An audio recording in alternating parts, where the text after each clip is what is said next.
इस कहानी की शुरुआत में हमें बताया जाता है कि आज से हजारों सालों पहले जो वेनु नाम के आदमी ने 10 रिंग्स को खोजा था, जो बहुत ही रहस्यमय हथियार थे, क्योंकि उन रिंग्स की वजह से उन्हें देवी शक्ति और अमर रहने का वरदान मिला था। लेकिन उन्होंने रिंग्स का सही इस्तेमाल नहीं किया क्योंकि उन्हें बेपनाह ताकत चाहिए थी। इसीलिए उन्होंने अपनी एक 10 रिंग्स की सेना बनाकर पूरे इतिहास में कई राज्यों और सरकारों को जीत लिया। वेनु अपनी ताकत और पैसों के पीछे हजारों साल भागते रहे, लेकिन एक दिन उन्हें 1996 में अपनी ताकत बढ़ाने का तरीका मिल गया, और वो था तालो गांव की रहस्यमय शक्तियाँ। क्योंकि माना जाता था कि तालो जंगलों में छिपा हुआ एक अदृश्य गांव है, जहाँ के लोग अभी भी देवताओं की युद्ध कला के बारे में जानते हैं, और वहाँ बहुत सारे मिथिकल क्रिएचर भी रहा करते हैं। इसलिए वेनु अपने साथियों के साथ तालो गांव का रास्ता ढूंढने के लिए निकल जाते हैं, लेकिन वो जंगल मायावी था, इसीलिए उनकी गाड़ी खाई से नीचे गिर गई। लेकिन वेनु ने उन रिंग्स की ताकत से खुद को बचा लिया। फिर वो वापस से तालो के रास्ते की तलाश में निकल पड़े, जहां उनकी मुलाकात यिंग ली से हुई, जो तालो की गार्डियन थी। वेनु ने उससे तालो गांव का रास्ता पूछा, लेकिन यिंग ने उसे तालो का रास्ता बताने से मना कर दिया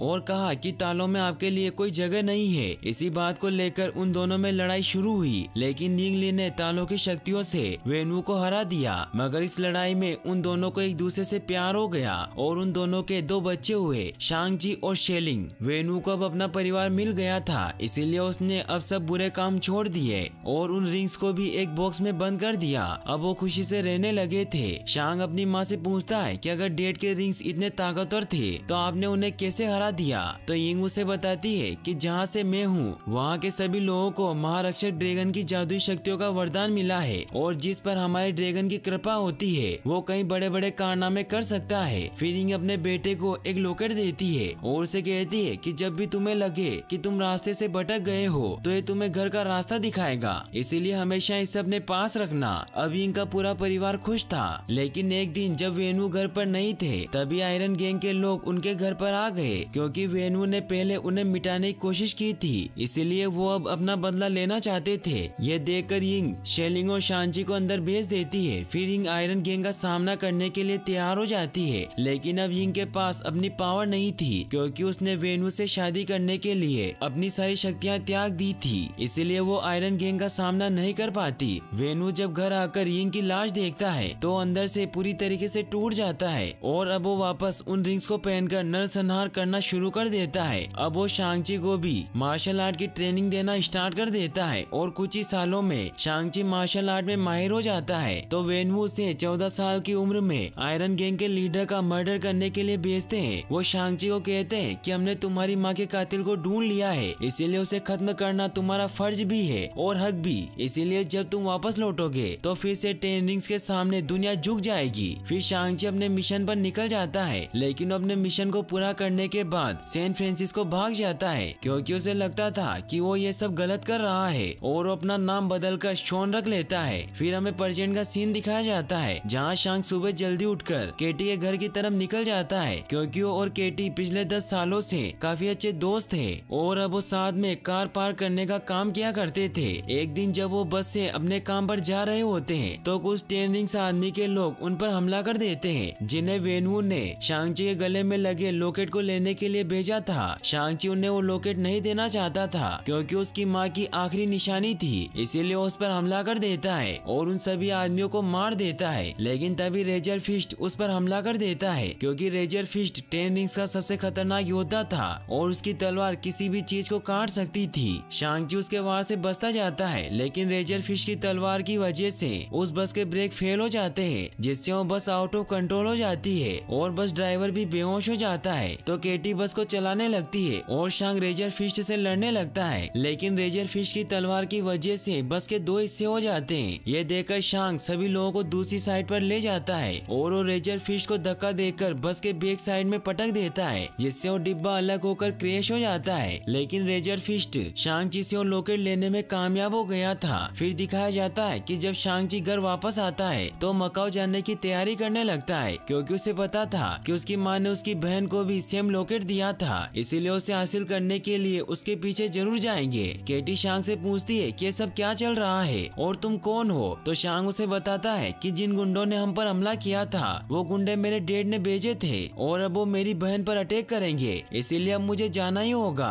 क्योंकि ये मेरी बहन का सवाल हाल है। केटी उसे कहती है कि मैं भी तुम्हारे साथ चल रही हूँ। फिर वो दोनों प्लेन से मकाओ जाने के लिए निकल जाते हैं, जहाँ रास्ते में शांग केटी को अपनी सारी स्टोरी बताता है, लेकिन उसे झूठ कहता है कि मैंने वो मिशन पूरा नहीं किया। वो दोनों मकाओ पहुँचते हैं, जहाँ वो इलीगल फाइट क्लब में जाते हैं, क्योंकि शेलिंग ने उसे जो पोस्ट कार्ड भेजा था उस पर यही का एड्रेस था। शांग केटी के साथ लिफ्ट से ऊपर जाता है, लेकिन धोखे से शांग से कॉन्ट्रैक्ट साइन करवा लिया जाता है, क्योंकि शांग ने बस में जो फाइट की थी उसका वीडियो वायरल हो गया था, इसीलिए उसे फाइट के लिए तैयार करते हैं, क्योंकि उनकी एक कंपनी डार्क वेब पर लाइव स्ट्रीम करती थी, जिस पर बहुत से लोग बेटिंग लगाते हैं। शांग जी जब फाइट के लिए ग्राउंड में जाता है तो उसका कॉम्पिटिटर और कोई नहीं बल्कि उसकी बहन शेलिंग ही होती है, जो शांग से बहुत गुस्सा थी, क्योंकि वो मिशन पर जाने से पहले उसे ये कहकर गया था कि वो 3 दिन में वापस आ जाएगा, लेकिन वो वापस नहीं लौटा। इस बात से गुस्सा होकर शेलिंग उसे बहुत मारती है, जिससे शांग उस लड़ाई में हार जाता है। फिर मैच खत्म होने के बाद शेलिंग जब शांग से मिलती है तो उसे पूछती है कि तुम मुझसे क्या चाहते हो, तो शांग उसे कहता है कि 10 रिंग्स आर्मी ने सैन फ्रांसिस्को में मुझ पर हमला किया था और वो मेरा लॉकेट ले गए और अब वो तुम्हारे पीछे आएंगे, क्योंकि तुम्हारे पास भी मॉम का सेम लॉकेट है और जरूर डेड हमारे लॉकेट से कुछ बुरा करना चाहते हैं। तो शेलिंग उसे कहती है कि जब तुम मुझे अकेला छोड़कर गए थे तब मुझे तुम्हारी जरूरत थी, लेकिन तुम नहीं लौटे, तो मैं समझ गई कि मुझे तुम्हारी कोई जरूरत नहीं है और मैंने ये जगह अपने दम पर बनाई है, इसीलिए ना तो मुझे पहले तुम्हारी जरूरत थी और ना अब है। तो शांग उसे कहता है कि फिर तुमने मुझे वो पोस्ट कार्ड क्यों भेजा, तो शेलिंग उसे कहती है कि ये पोस्ट कार्ड मैंने तुम्हें नहीं भेजा। तो इससे शांग समझ जाता है कि उसके डेड ने उसे फंसाया है। तभी वहाँ 10 रिंग्स के लोग आकर उन पर हमला कर देते हैं, लेकिन शेलिंग अपने साथियों के साथ वहाँ से निकल जाती है, मगर वो शांग और केटी को वहाँ अकेला छोड़ देती है। शांग वहाँ से भागने के लिए बिल्डिंग का कांच तोड़ देता है। वो केटी को भी बाहर आने को कहता है, लेकिन केटी डर रही होती है क्योंकि उसे बांस की डंडियों पर चलना था। तो शांग उसे कहता है कि एक बार हम नीचे चले गए तो हम यहाँ से भाग सकते हैं, तो केटी भी मान जाती है। फिर वो दोनों साथ में लिफ्ट तक जाने लगते हैं, लेकिन तभी 10 रिंग्स आर्मी के लोग उन्हें देख लेते हैं। तो शांग केटी को कहता है कि तुम आगे जाओ, मैं इन्हें रोकता हूँ। फिर शांग सभी लोगों से लड़ने लगता है। केटी जब आगे जाने लगती है तो एक फाइटर उस पर अटैक करके उसे नीचे गिरा देता है, लेकिन तभी शेलिंग वहाँ आकर उसे बचा लेती है। फिर शेलिंग और शांग साथ में 10 रिंग्स आर्मी के साथ लड़ने लग जाते हैं। शांग शेलिंग से कहता है कि तुम तो हमें मरने के लिए छोड़ गई थी। तो शेलिंग उसे कहती है कि अब तुम समझ गए होंगे कि जब कोई मुसीबत के वक्त तुम्हें छोड़कर चला जाता है तो कैसा लगता है। फिर वो दोनों मिलकर उन सभी आदमियों को मार देते हैं। तभी वहाँ 10 रिंग्स आर्मी का सबसे खतरनाक आदमी डेथ डीलर आता है, जो शेलिंग पर अटैक करके उससे वो लॉकेट लेकर चला जाता है। यह देखकर शांग डेथ डीलर के पीछे जाता है और उसे वहाँ से भागने से रोक लेता है। उन दोनों के बीच फाइट स्टार्ट होती है, लेकिन शांग में सालों का गुस्सा भरा हुआ था जब डेथ डीलर ने उसे टॉर्चर किया था, इसीलिए उसे पकड़कर मारने लगता है। लेकिन तभी शांग के डेड वहाँ आकर उसे रोक लेते हैं। वो शांग को कहते हैं कि मुझे तुम्हारी बहुत याद आई। फिर वो उन सभी को लेकर घर जाते हैं, जहाँ 10 रिंग्स आर्मी उनका स्वागत करती है। शेलिंग केटी को अपने रूम में लेकर जाती है, जहाँ केटी शेलिंग से पूछती है कि क्या तुम्हारे डेड हमें भी मार देंगे। तो शेलिंग उसे कहती है कि अगर तुम चुपचाप रहोगी तो डेड भूल जाएंगे कि तुम यहाँ हो, क्योंकि माँ के जाने के बाद वो पूरी तरीके से बदल गए हैं। उन्हें लगता था कि मैं उन्हें माँ की याद दिलाती हूँ, इसीलिए वो मेरी तरफ देखते भी नहीं थे। इसीलिए मैंने अकेले ही मार्शल आर्ट की ट्रेनिंग करना शुरू की, क्योंकि मुझे लड़कों के साथ ट्रेनिंग अलाउ नहीं थी। इसीलिए मैंने उन्हें दूर से ही ट्रेनिंग लेते देखा और सब कुछ उनसे बेहतर सीखा। तो केटी उससे पूछती है कि तुमने घर कब छोड़ा। तो उसे बताती है कि 16 की उम्र में मैं यहाँ से भाग गई थी, जब मुझे लगा कि अब मेरा भाई कभी वापस नहीं आएगा। फिर वो सभी साथ में डिनर करते हैं। शांग अपने डेड से पूछता है कि आपने मुझे ढूंढा कैसे। तो वेनू से कहते हैं कि मेरी तुम दोनों पर कब से नजर थी, इसीलिए अब वक्त आ गया है कि तुम अपने पिता के साथ खड़े हो जाओ। तो शांग उन्हें कहता है कि ये कभी नहीं होगा। तो वेनू उन्हें एक रूम में लेकर जाते हैं, जहाँ उन्हें कहते हैं कि जब तुम दोनों घर से भाग गए तो मुझे तुम्हारी माँ की याद और ज्यादा सताने लगी थी, इसलिए मैं उसके गाँव तालों के बारे में और ज्यादा पढ़ने लगा, जिससे मुझे पता चला कि वहाँ पहाड़ों की गहराई में एक दरवाजा है जिसके पीछे तुम्हारी माँ को तालों के लोगों ने कैद कर रखा है। तो शांग और शेलिन को उनकी बातों पर यकीन नहीं होता। तो वेनू ने कहते हैं कि पहले मुझे भी यकीन नहीं था, लेकिन जब मैंने एक दिन अपने काम में डूबा हुआ इस रूम में बैठा था तब मुझे तुम्हारी माँ की आवाज सुनाई दी, जैसे कि वो बिल्कुल यहीं मौजूद हो। उसने कहा कि उसे मेरी मदद चाहिए। तो शांग उन्हें कहता है कि माँ के गाँव वाले ऐसा क्यों करेंगे। तो वेनू ने बताते हैं कि जब हमें प्यार हुआ तो तुम्हारी माँ चाहती थी कि हम तालों में साथ रहें, इसीलिए उसने अपने बुजुर्गों से इजाजत मांगी पर उन्होंने मना कर दिया। उन्होंने कहा कि मैं इस लायक नहीं हूँ। इससे अब वेनवू को लगता है कि यिंग आज भी जिंदा है, लेकिन तालों के लोगों ने उसे कैद कर रखा है। तो शांग अपने डैड को समझाता है कि मोम अब जा चुकी है। तो वेनवू उन्हें हॉल में लेकर जाते हैं, जहाँ उनकी मोम के दिए हुए लॉकेट को जैसे ही ड्रैगन की आंखों में लगाते हैं तो उसमें से बहुत सारा पानी निकलकर अचानक से फ्रीज हो जाता है। और जब वो पानी जैसे ही नीचे गिरता है तो उसमें से एक रास्ता बनने लगता है। तो वेनवू ने बताते हैं कि तालों का रास्ता एक भूल भुलैया है, लेकिन जंगल के बीच एक सीधा रास्ता भी है जो साल में सिर्फ एक बार एकादशी के दिन खुलता है। लेकिन उसके लिए पता होना चाहिए कि रास्ता कब और कहाँ खुलेगा, और अब मुझे दोनों पता है। फिर वो अपनी पूरी 10 रिंग्स आर्मी को कहते हैं कि आज से 3 दिन बाद हम मेरी वाइफ को उसकी केस से आजाद करवा कर घर वापस लाएंगे। फिर वो शांग को कहते हैं कि मैं इसलिए तुम्हें यहाँ लाया हूँ ताकि तुम तुम्हारी माँ को घर लाने में मदद कर सको। तो शेलिंग उन्हें कहती है कि अगर गाँव वालों ने आपको रोकने की कोशिश की तो आप क्या करेंगे। तो वेनू ने कहते हैं कि अगर उन्होंने ऐसा किया तो पूरा गांव जलकर खाक हो जाएगा। तो शांग उन्हें कहता है कि इन बेकार की बातों से आप मोम के गांव में नहीं घुस सकते। तो वेनू गुस्सा होकर शांग और शेलिंग पर अटैक कर देते हैं और उन्हें जेल में कैद करने का ऑर्डर दे देते हैं। वेनू जब अपने रूम में जाते हैं तो उन्हें वापस से यिंग की आवाज सुनाई देती है। वो उन्हें कहती है कि हम सब जल्द ही एक साथ होने वाले हैं। वहीं शांग, शेलिंग और केटी को जेल में बंद कर दिया जाता है, जहाँ शांग उन दोनों को कहता है कि अगर हम डेट से पहले तालो नहीं पहुँचे तो फैमिली की बची कुछ निशानियाँ भी खत्म कर देंगे। तभी उन्हें वहाँ कुछ आवाजें सुनाई देने लगती है, और जब वो उस तरफ जाते हैं तो वो देखते हैं कि वहाँ एक कलाकार होता है जिसका नाम ट्रेवर स्लेटरी होता है। ट्रेवर उन्हें अपनी स्टोरी बताता है कि कुछ समय पहले एक प्रोड्यूसर ने उसे टेररिस्ट का रोल दिया था, लेकिन वो ट्रेवर को बेवकूफ बना रहा था क्योंकि वो प्रोड्यूसर खुद ही एक टेररिस्ट था। इसीलिए जब ट्रेवर ने टेररिस्ट का रोल किया तो पुलिस को लगा कि वो एक टेररिस्ट है, इसलिए उन्होंने उसे पकड़कर जेल में डाल दिया।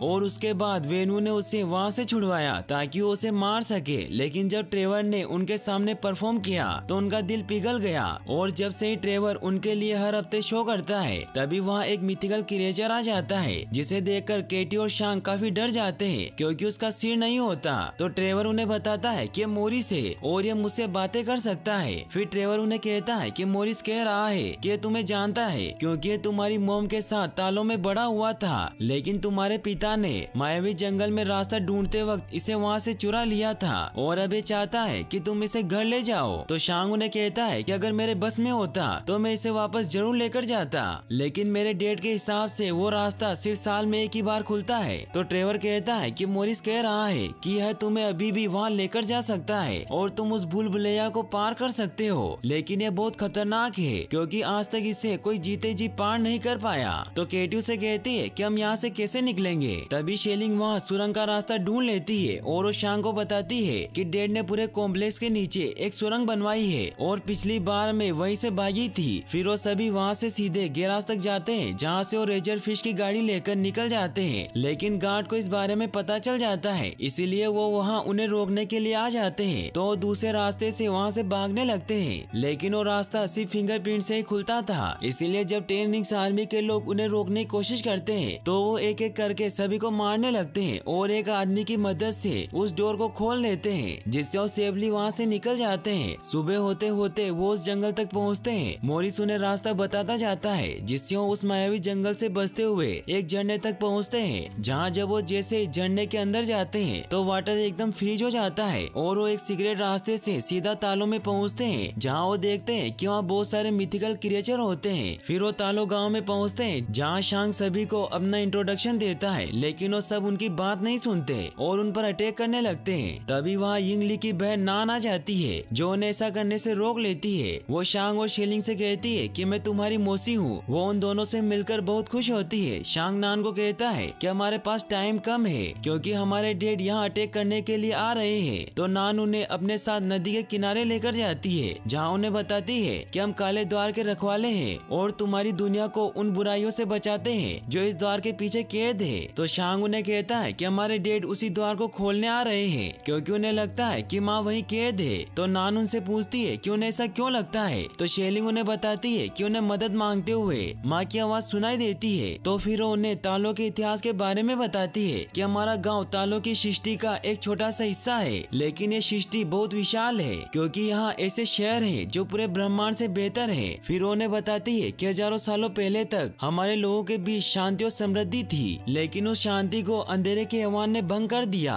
क्योंकि वो अपने साथ पूरी आत्मा भक्षक की फौज लाया था। उसके रास्ते में जो भी इंसान आता उसकी फौज उसे निगल जाती और हर आत्मा के साथ उसकी शक्ति बढ़ती जाती, जिससे उसने हमारी दुनिया को खत्म कर दिया। फिर वो तुम्हारी दुनिया का विनाश करने के लिए आगे बढ़ा। तब तुम्हारी दुनिया को नष्ट होने से बचाने के लिए हमारे तालों के नेताओं ने अपने सबसे शूरवीर सिपाहियों को भेजा, लेकिन हमारे पूर्वज उन काली शक्तियों के सामने नहीं टिक पाए। फिर एक दिन महारक्षक ड्रैगन ने हमारी मदद की और हमारी हार को जीत में बदल दिया। उन्होंने हमारे साथ मिलकर उस अंधेरे के हैवान और आत्मा भक्षकों की फौज को इस काले द्वार के पीछे बंद कर दिया, और हमारे महारक्षक की जादुई शक्तियों के वरदान से हम तालों के लोगों ने आज तक इस काले द्वार की रक्षा की है और करते रहेंगे। फिर उन्हें ये भी बताती है कि तुम्हारे पिता अकेले नहीं है जो इस द्वार को खोलना चाहते हैं, क्योंकि सदियों से काफी लोगों ने इस द्वार को खोलने की कोशिश की मगर वो नाकामयाब रहे। लेकिन उन सब में एक बात कॉमन थी कि उन सभी को ऐसी आवाज सुनाई देती थी जो उन्हें हर ख्वाहिश को पूरा करने का ख्वाब दिखाती थी। फिर उन्हें ये भी बताती है कि आत्मा भक्षक जानते हैं कि वो 10 रिंग्स की ताकत से आजाद हो सकते हैं, इसीलिए वो तुम्हारे पिता को तुम्हारी माँ की आवाज में पुकार रहे हैं। फिर नान, शांग और शेलिंग को अपने पूर्वजों के रूम में लेकर जाती है, जहाँ उन्हें बताती है कि तुम्हारी माँ जानती थी कि तुम यहाँ जरूर आओगे, इसीलिए उसने मुझे पहले ही बता दिया था कि मुझे क्या तैयारी करनी है। फिर वो उन दोनों को उनके सूट देती है और उन्हें कहती है कि अपनी माँ को खोने के बाद हर बच्चा दुनिया में खुद को अकेला पाता है, लेकिन तुम अकेले नहीं हो, तुम हमारे इस परिवार की संतान हो और यहाँ तुम्हारा स्वागत है। फिर वो सब प्रैक्टिस करने लगते हैं। केटी भी तीर चलाना सीखने लगती है। वहीं शांग अपनी मौसी के पास जाता है और उनसे पूछता है कि मेरी माँ ने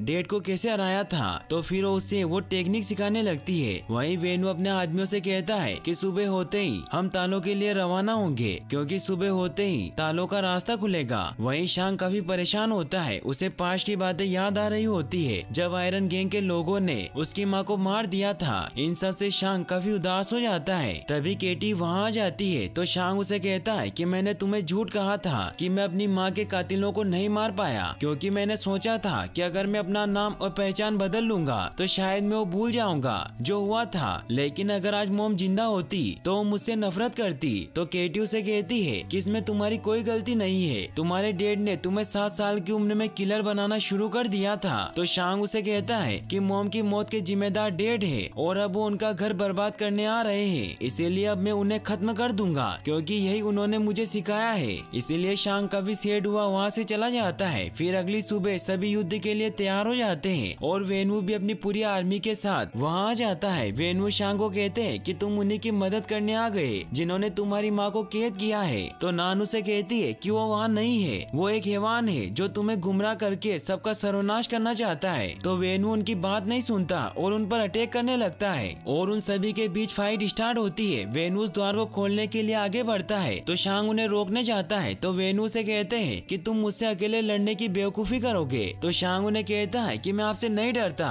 फिर वो उस पर अटैक कर देते हैं और उसे कहते हैं कि तुम तो पूरी जिंदगी मुझसे डरकर भागते रहे, तुम वहीं थे जब वो तुम्हारी माँ को मारने आए, लेकिन तुमने कुछ नहीं किया। तो शांग उन्हें कहता है कि माँ के बाद हमें आपकी जरूरत थी, लेकिन आपने हमें छोड़कर उन रिंग्स को चुना। ये कहकर उन्हें मारने लगता है। फिर शांग उन्हें कहता है कि आप लाख चाहे कि माँ आपके पास वापस आ जाए, लेकिन क्या वो आप जैसे इंसान के पास वापस आना चाहेगी। तो इससे गुस्सा होकर वेनु पर सारी रिंग से अटैक कर देते हैं, जिससे शांग दूर पानी के अंदर चला जाता है। फिर वेनु उस द्वार की तरफ बढ़ते हैं, क्योंकि अभी भी उन्हें यिंग की मदद मांगती हुई आवाजें सुनाई दे रही थी। वो उस द्वार को तोड़ने के लिए रिंग से अटैक करने लगते हैं, जिससे उस द्वार में से आत्मा भक्षक बाहर निकलने लगते हैं। शेलिंग सभी को कहती है कि अगर हम साथ मिलकर नहीं लड़े तो सबके सब मारे जाएंगे, क्योंकि तुम्हारे हथियार उनके सामने बेकार हैं। तो रेजर फिस्ट उन्हें कहता है कि हमें तुम्हारी मदद नहीं चाहिए, हम 10 रिंग्स हैं। तभी आत्मा भक्षक डेड डीलर की आत्मा को निकालकर उसे मार देता है। 10 रिंग्स के लोग उसे बचाने की बहुत कोशिश करते हैं, लेकिन उनके हथियारों का उस पर कुछ असर नहीं होता। आत्मा भक्षक रेजर फिस्ट पर भी हमला कर देते हैं, लेकिन नान उसे अपने हथियार की मदद से बचा लेती है, क्योंकि सिर्फ तालों के हथियारों से ही उन्हें मारा जा सकता था, क्योंकि उनके हथियारों पर ड्रैगन की खाल लगी हुई थी। इससे अब रेजर फिस्ट भी समझ जाता है कि वो अकेले उनका सामना नहीं कर सकते, इसीलिए उनका साथ देने के लिए तैयार हो जाते हैं। वहीं वो आत्मा भक्षक आत्माओं को लेकर काले द्वार के पीछे जा रहे होते हैं, ताकि वो अंधेरे के हैवान की ताकत बढ़ा सके। नान शेलिंग को बताती है कि अगर अंधेरे के हैवान की ताकत और ज्यादा बढ़ गई तो उसे कोई रोक नहीं पाएगा। फिर वो सभी हथियार लेकर उन आत्मा भक्षकों का सामना करने के लिए पानी की तरफ जाने लगते हैं। वहीं शांग उस पानी में डूब रहा होता है। तभी उसे अपने बचपन की बातें याद आने लगती है, जब उसकी मॉम ने उसे कहा था कि डरो मत, ड्रैगन का आशीर्वाद हमेशा तुम्हारे साथ है और तुम मेरे और तुम्हारे डेट की अच्छाई का हिस्सा हो, इसीलिए जो भी हमने तुम्हें दिया है उसे दिल से अपना लो। तभी शांग की आँख खुल जाती है और महारक्षक ड्रैगन भी गहराई से निकलकर उसके सामने आ जाता है। वहीं वेनु अभी भी उस गेट को तोड़ने की कोशिश कर रहे थे, क्योंकि उन्हें अभी भी यिंग की आवाजें सुनाई दे रही थी। वहीं अब सभी मिलकर उन आत्मा भक्षकों पर हमला कर रहे होते हैं और तभी शांग भी ड्रैगन पर बैठकर बाहर आ जाता है और वो ड्रैगन भी उनकी मदद करने लगता है। तभी नान शांग से कहती है कि तुम्हें अपने पिता को रोकना होगा। तो शांग अपने डेट के पास जाकर उन पर अटैक कर देता है। वो उन्हें समझाता है कि माँ वहाँ नहीं है, लेकिन वेनु उसकी बात नहीं सुनते और उन दोनों में फाइट होने लगती है। शांग अपनी माँ की बचपन में सिखाई हुई स्किल का यूज करता है, जिससे वो 5 रिंग्स को अपनी तरफ कर लेता है और वो वापस फाइट करने लगते हैं। वेनु अपनी 5 रिंग से शांग पर अटैक कर देते हैं, लेकिन शांग ची भी खुद को रिंग की मदद से बचा लेता है और अब वो सारी रिंग्स को अपने वश में कर लेता है। लेकिन वो अपने डेट पर उन रिंग से अटैक नहीं करता और उन्हें नीचे फेंक देता है। वेनु से कहते हैं कि मुझे उसे बचाना ही होगा, क्योंकि वो मुझे पुकार रही है। तो शांग उन्हें कहता है कि काश ये सच होता। तभी अंधेरे का हैवान बाहर आ जाता है और वो वेनु और शांग के ऊपर अटैक करने लगता है, लेकिन वेनु उन रिंग्स की मदद से शांग को बचा लेते हैं। लेकिन वो ड्रैगन वेनु को पकड़ लेता है और वो उनकी सोल को खींचने लगता है। अब वेनु भी समझ गए थे कि वो गलत था, इसीलिए अपनी रिंग्स को शांग को दे देता है और उस ड्रैगन के हाथों मारे जाते हैं। तभी वो हैवान शांग पर अटैक करने लगता है, लेकिन तभी शेलिंग ड्रैगन पर बैठकर अंधेरे के हैवान पर अटैक कर देती है, जिससे वो हैवान इंजर्ड हो जाता है। क्योंकि अभी उसकी शक्तियाँ कम थी, इसीलिए वो और लोगों की सोल खींचने के लिए गांव की तरफ बढ़ने लगता है। यह देखकर शांग उस काले द्वार को पत्थरों की मदद से बंद कर देता है और ड्रैगन पर बैठकर गांव की तरफ बढ़ने लगता है, ताकि वो उस हैवान को रोक सके। ड्रैगन अपनी पावर से हैवान पर अटैक कर देता है और उसे अपनी पानी की शक्तियों से पकड़ लेता है। लेकिन तभी आत्मा भक्षक बहुत सारी आत्माओं को पकड़कर हैवान के मुंह में डाल देते हैं, जिससे उसकी शक्तियाँ और ज्यादा बढ़ जाती है और वो ड्रैगन की पकड़ से आजाद हो जाता है। फिर वो हैवान ड्रैगन को पकड़कर उसकी सोल को निकालने लगता है। वहीं गुआंगबू केटी से कहते हैं कि अगर हैवान को हमारे ड्रैगन की आत्मा मिल गई तो उसे कोई नहीं रोक पाएगा, इसीलिए हमें उसके गले पर निशाना लगाना होगा। वो साथ में उस पर निशाना लगाने लगते हैं, लेकिन तभी एक आत्मा भक्षक गुआंगबू को पकड़कर उसकी आत्मा निकाल लेता है। ये देखकर केटी काफी डर जाती है, क्योंकि उसके पास एक ही तीर बचा हुआ था और उसने अभी एक दिन पहले ही तीर चलाना सीखा था। वहीं वो हैवान शेलिंग को भी पकड़कर उसे मारने लगता है, लेकिन शांग अपनी बहन का हाथ पकड़ लेता है। शेलिंग उसे कहती है कि तुम्हें मेरा हाथ छोड़ना होगा, वरना वो हैवान ड्रैगन की आत्मा निकाल लेगा। तो शांग उसे कहता है कि मैं तुम्हें दोबारा नहीं छोड़ सकता। वो हैवान ड्रैगन की आत्मा निकालने लगता है, लेकिन तभी केटी उस ड्रैगन के गले पर निशाना लगा देती है और उसका निशाना एकदम सही लगता है, जिससे ड्रैगन की सोल निकलने से बच जाती है। ड्रैगन हैवान को नीचे पानी के पास लेकर जाता है और उसे अपनी पावर की मदद से पकड़ लेता है। शांग अपनी रिंग्स की मदद से उस हैवान पर जाकर उन रिंग्स को हैवान के सीने में भर देता है और उन रिंग्स को कामयामा स्टाइल में मुंह करके उस ड्रैगन को मार देता है, जिससे सारे आत्मा भक्षक भी मर जाते हैं। फिर ड्रैगन शेलिंग और शांग को लेकर किनारे पर आ जाता है, लेकिन इस लड़ाई में बहुत से लोग मारे जाते हैं। फिर रात को वो उन सभी लोगों को सम्मान देते हैं जिनकी वजह से उन्होंने नया सवेरा देखा था और अब वो ड्रैगन वापस आसमान में लौट जाता है, क्योंकि अब अंधेरे के हैवान का अंत हो चुका था। फिर हमें दिखाया जाता है कि शांग और केटी वापस सैन फ्रांसिस्को जाकर अपनी ये स्टोरी अपने दोस्तों को सुना रहे होते हैं, लेकिन उन्हें उनकी बातों पर यकीन नहीं होता और उनसे पूछते हैं कि अगर ये सच है तो तुम्हारी बहन कहाँ गई। तो शांग उन्हें कहता है कि वो तो घर गई है मेरे डेट के गैर कानूनी धंधे बंद करवाने के लिए, लेकिन उन्हें उनकी बातों पर यकीन नहीं होता। तभी वहाँ वोंग उन्हें लेने के लिए आ जाते हैं। वोंग शांग से पूछता है कि क्या तुम्हारे पास अभी भी वो रिंग्स हैं? तो रिप्लाई में शांग उन्हें कहता है कि अभी भी मेरे पास वो रिंग्स हैं। फिर शांग और केटी वोंग के साथ वहाँ से चले जाते हैं। यह देखकर वहाँ सभी शॉक्ड हो जाते हैं और यहीं पर यह मूवी एंड हो जाती है। फिर हमें इस मूवी के पोस्ट क्रेडिट सीन को दिखाया जाता है, जहाँ वोंग उन 10 रिंग्स की टेक्नोलॉजी को समझने की कोशिश कर रहे होते हैं, लेकिन उन्हें कुछ समझ नहीं आता। वहाँ ब्रूस और कैप्टन मार्वल भी मौजूद होती है, जिन्हें भी लगता है कि ये रिंग्स ना तो चितोरी है और ना ही वाइब्रेनियम, इससे उन्हें भी कुछ समझ नहीं आता। तो वोंग शांग को कहते हैं कि जब तुमने इन रिंग्स को यूज किया तो कामर ताज तक इसका असर हुआ था और ये रिंग्स अब किसी को मैसेज भेज रही है। इसका मतलब ये है कि अब कुछ भी खतरा आ सकता है, इसीलिए अब तुम्हें संभल कर रहना होगा और अब तुम वापस नहीं जा सकते। फिर हमें इस मूवी के एंड क्रेडिट सीन को दिखाया जाता है, जहाँ शेलिंग अब 10 रिंग्स आर्मी की लीडर बन गई होती है और अब वो